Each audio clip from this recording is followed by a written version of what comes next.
and this is Exploring the Bible, and we are exploring the book of James. And we've been doing so for, well, this is the fourth lesson, I believe. I don't know, third or fourth. This will be the fourth one. And tonight we're going to look at chapter 1, verses 9 through 11. And the title for the study for the lesson tonight is Keeping Life in Perspective. I want to begin with something that first came out in our daily bread. It's been a long time ago, and I wish I had more information than that about when it happened and so on, but we will assume that the source is good, so let me share the story with you. This occurred in Sweden. There was once a poor boy who managed to get a job watching cattle, which belonged to a very rich man. And one day, he decided, I got some other things I want to do. I don't really want to watch the cattle today. So he talked his younger sister into watching the cattle for him.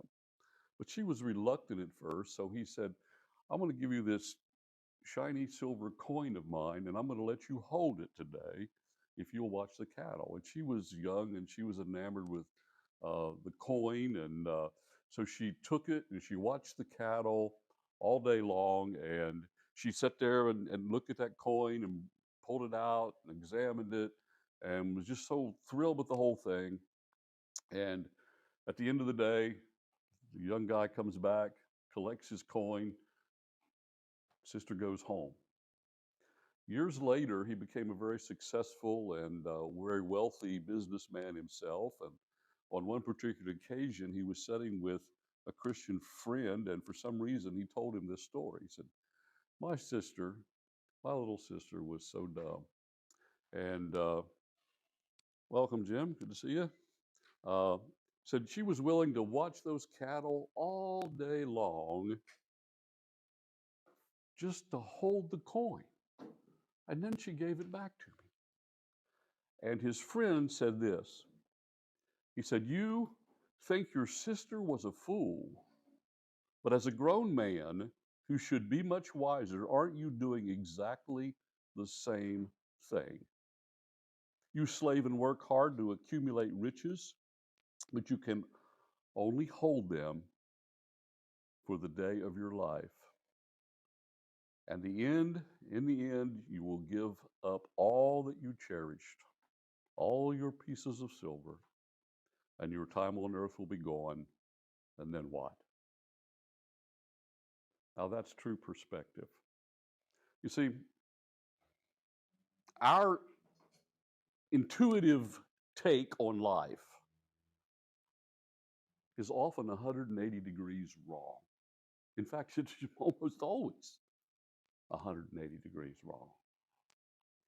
I mean, the world around us, the culture we live in, everybody sees those that are wealthy, those that are successful, as being the wise people, the intelligent ones, the gifted ones. And often that's just, from God's perspective, not true.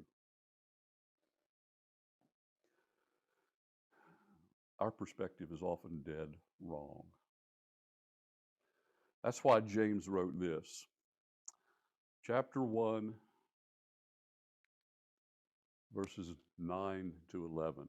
Let the lowly brother glory in his exaltation, but the rich in his humiliation, because as a flower of the field will pass away, for as a flower of the field will pass away, for no sooner has the sun risen with a burning heat than it withers the grass, its flower falls, and its beautiful appearance perishes. So the rich man also will fade away in his pursuits. That's the proper perspective on life.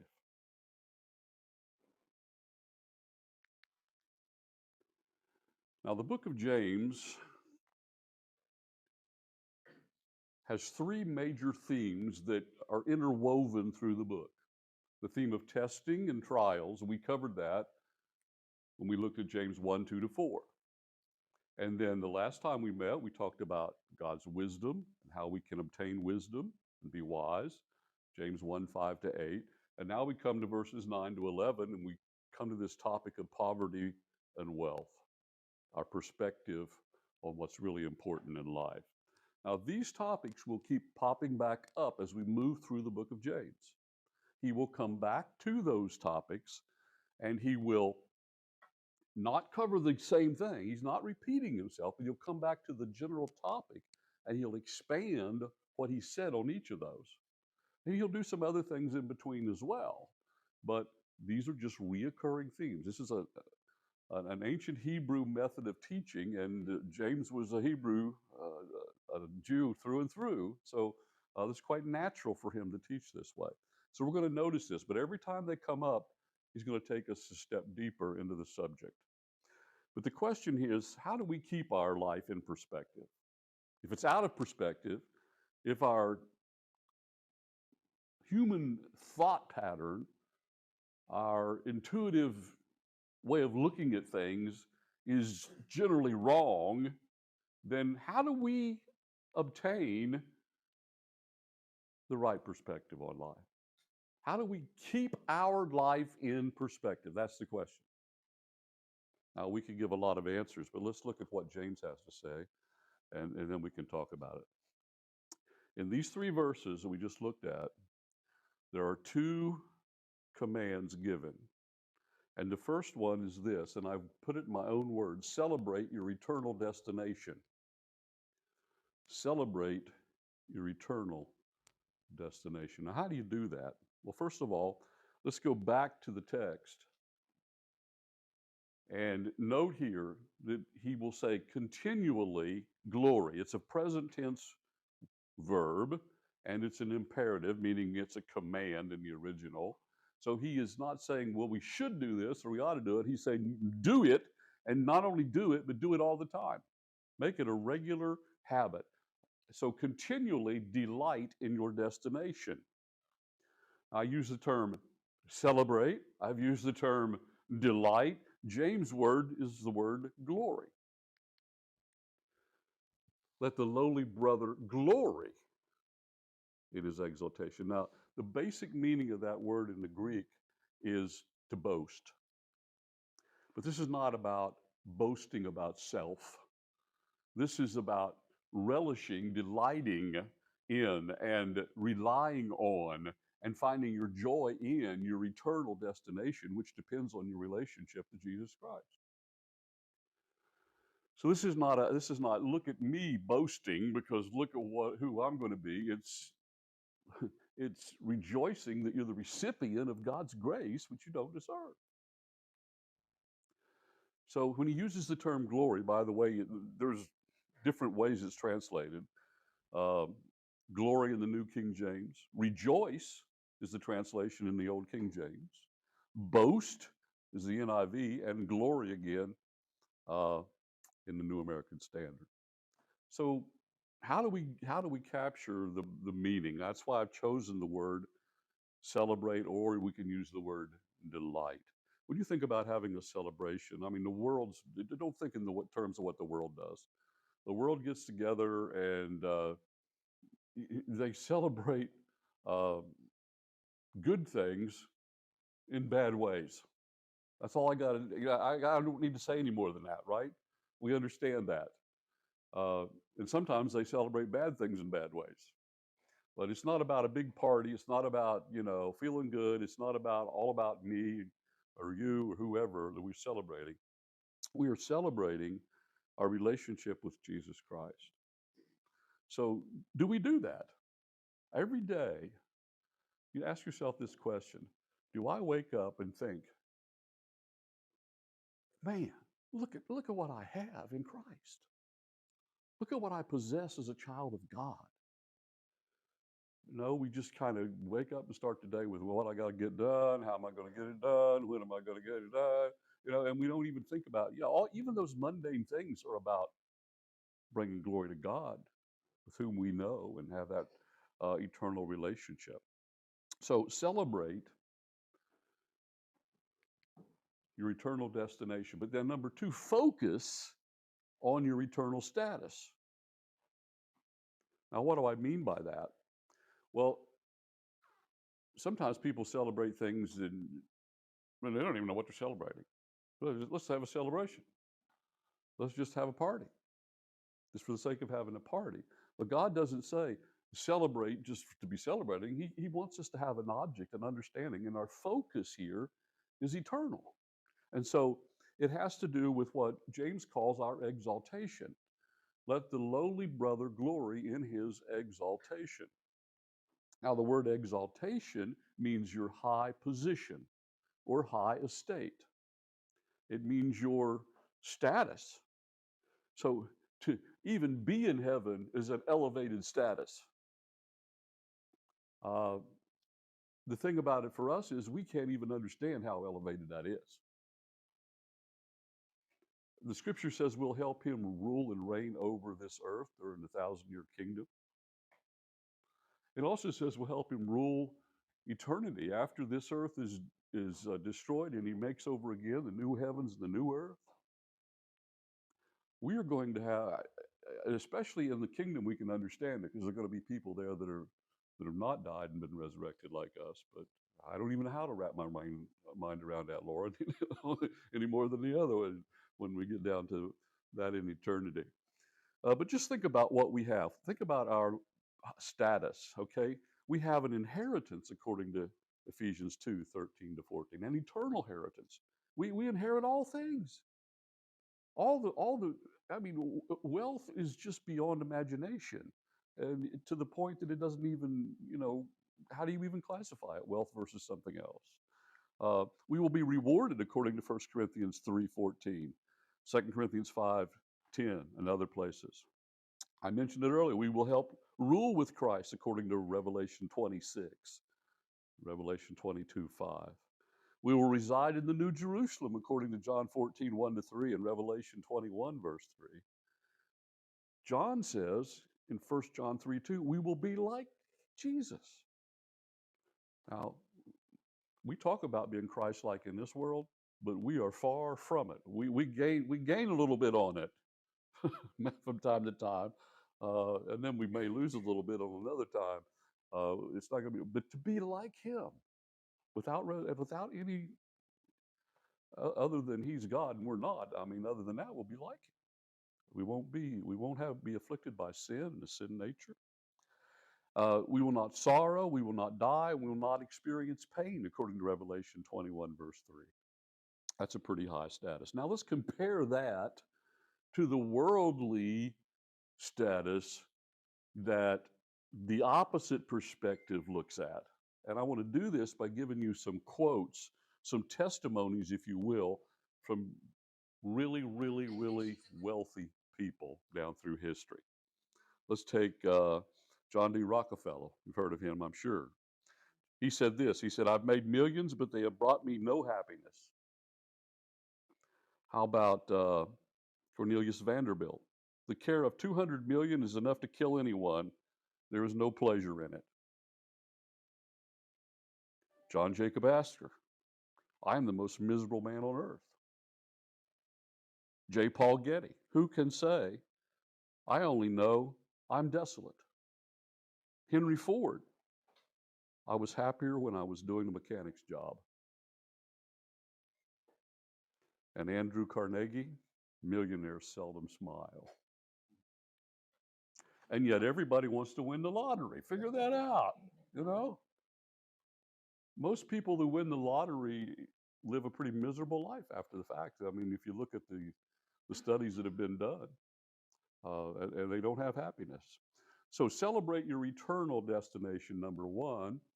Then the second command in these three verses around which we're building our lesson tonight is this: value humility in the present moment.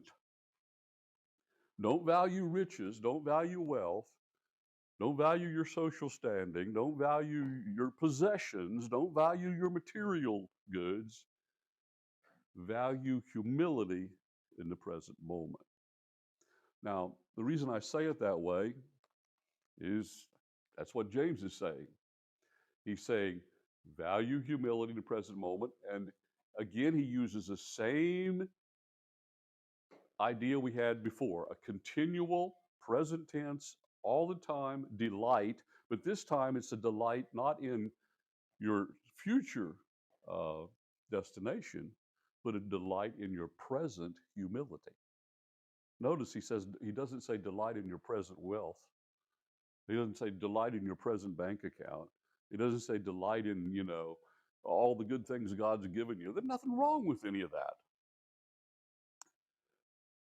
except your perspective on it can be totally wrong. So let's take a look at it again. Verse 10, but the rich in his humiliation. Now, there's not even a second verb here.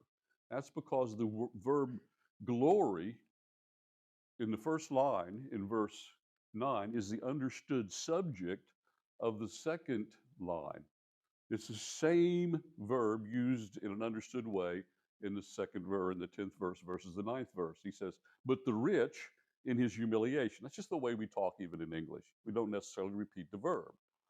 So he says, but the rich in his humiliation. But what he's saying is, let the rich brother glory in his exaltation. Excuse me. Let the rich brother glory in his humiliation. His exaltation too, but his humiliation, point two.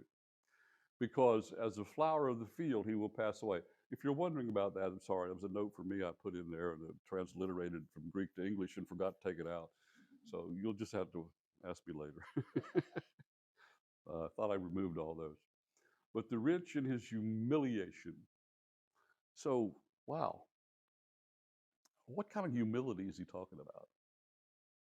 He's talking about realizing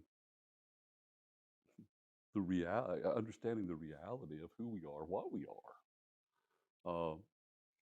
Let's take the Pharisee and the tax collector, Luke chapter 18. You remember that story Jesus told about? The Pharisee, he goes down the temple and he prays, Lord, thank you that I'm not like this tax collector.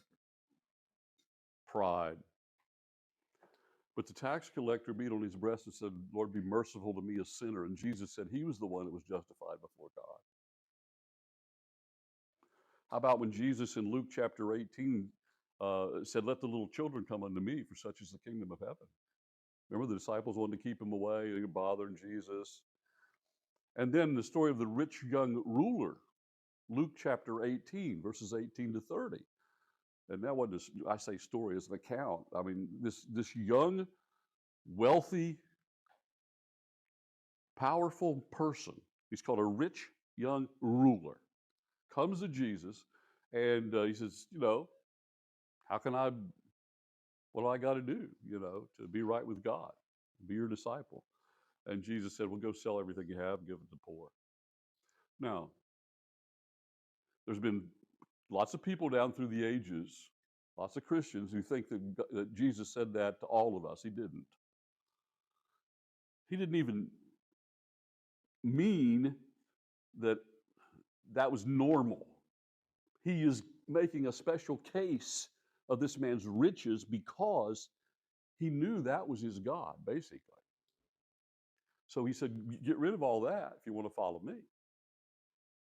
But it occurs to me, and it's very clear to me here, and I can say this from experience, that a lot of times people with wealth, a lot of wealth,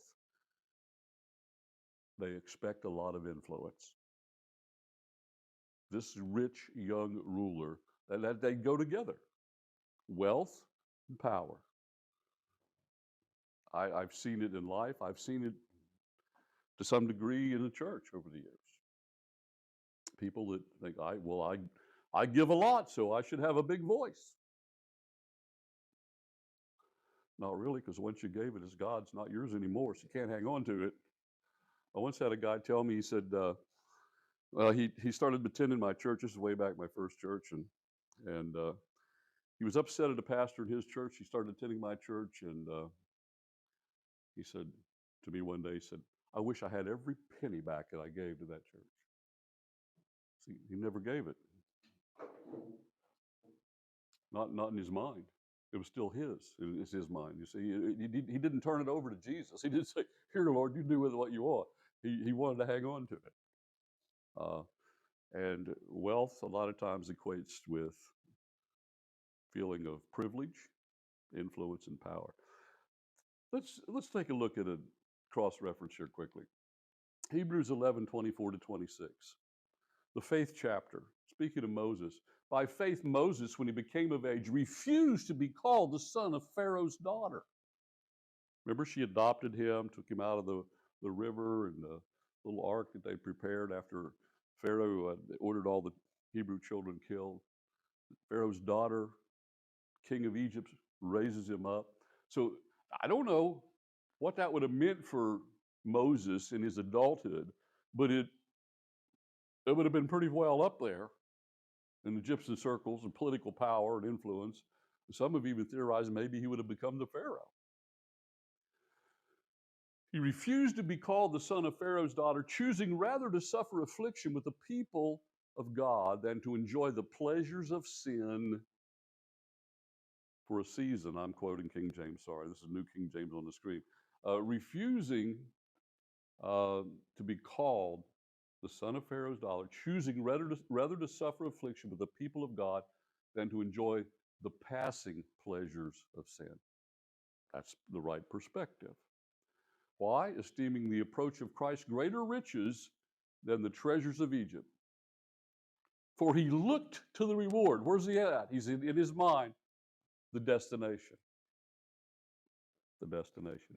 But the reality of where he's at this point is humiliation.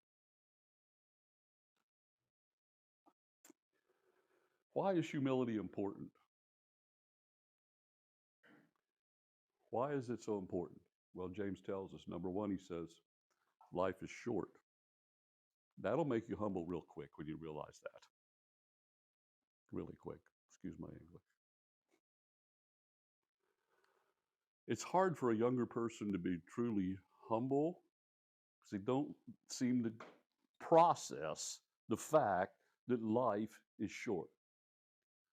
Now, most of you here have gained the wisdom of years to the point that you can fathom that much better. And I guarantee you, as you get older year by year, it becomes more of a reality. Life is short. And the rich, and just like the poor people, the rich people, they all pass away really quick. For no sooner has the sun risen with a burning heat than it withers the grass, its flower falls, and its beautiful appearance perishes. So the rich man will fade away. Yeah, it's not going to take long. Life is short. So what are you going to have then? There's another instance Jesus told about the man who's called, I can't remember what theologians call him, but it's in Luke 12:16-21. The rich man who had fields of plenty and he put up all of his harvest in the barns, and one day he said, hey, I'm going to tear down my barns, I'm going to build bigger barns, and I'm going to plant more crops, and I'm going to store up more wealth. And Jesus said he was a fool because that night his life was required of him. Go back to John D. Rockefeller. We quoted him a few moments ago. Reportedly, when he passed away, a lot of people gathered, reporters, everybody, and there was one particular reporter standing around. I don't know who he said it to, but he said, how much did he leave? And someone next to him said, all of it. Every bit of it. That's the perspective. And so we can add to life is short and the rich soon pass away. One final thing, and this is a concluding matter here. Don't pursue riches. Now listen, we're not talking about being lazy. We're not talking about doing nothing. We're not talking about depending on somebody else to do it for you. We're not talking about standing on the street corner with your hand out or refusing to work because you can't make as much money as you think you deserve, so you let the government pay you to live. We're not talking about that.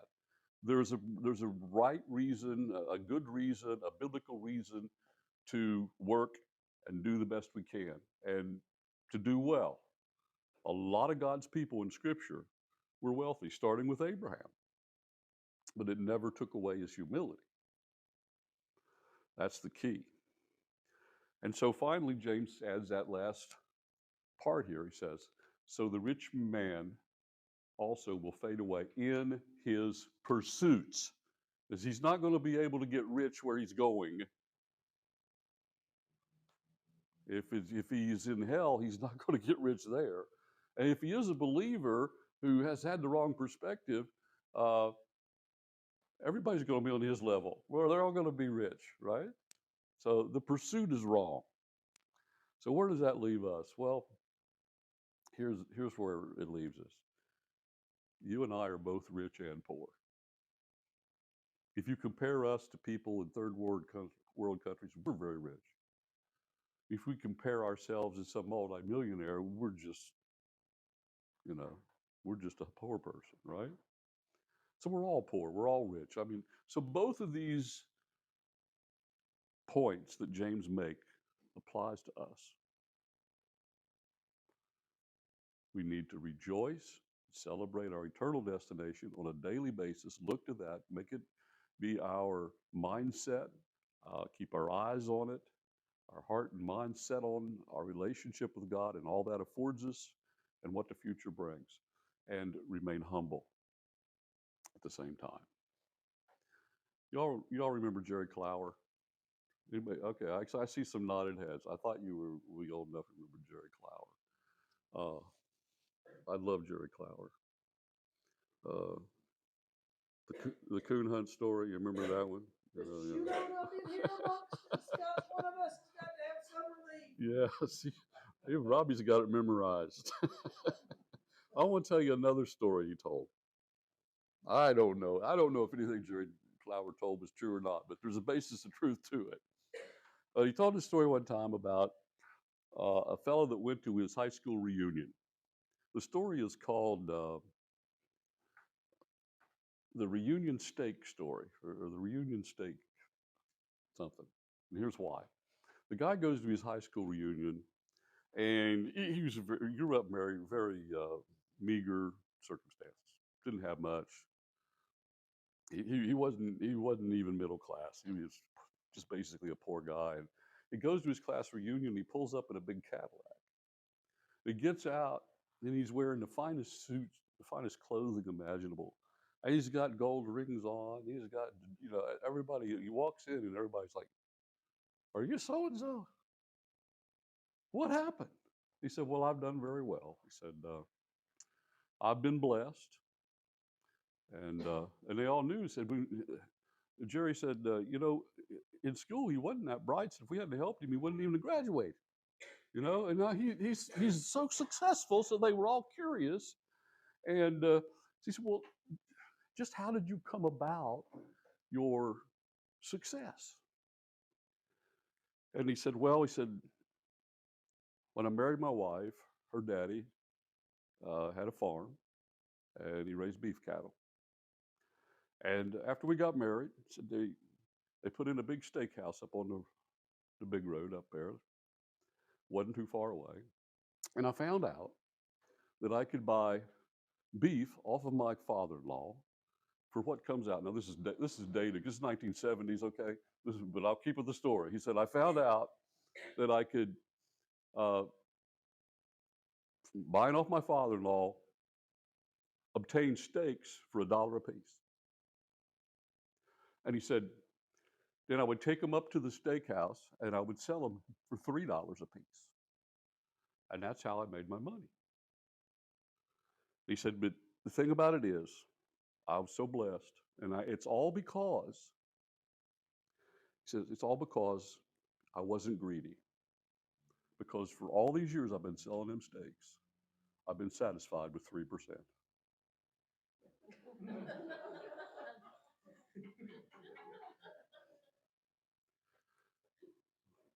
He still wasn't that bright. And that might be good if the story is a true story. He was humble, but he was also wealthy. It's not wealth that's the problem, it's your attitude, it's your perspective on it. And I don't know about you, but just be honest. with ourselves, we can all catch ourselves saying, why has this person got so much? Why has God blessed them so much? And I have to struggle. Now, if you've not said that in your life, you can go on home. You're good, okay? But I think we all have. Here's the thing. Without the right perspective, that's not God being good to it. That's a problem for that person. That's a detriment. It's an impediment. The rich young ruler could not come to Christ because he couldn't let go of those uh, wealthy possessions he had. And like Jerry Clower's friend, he was blessed. He was wealthy, but he was humble. There's the contrast.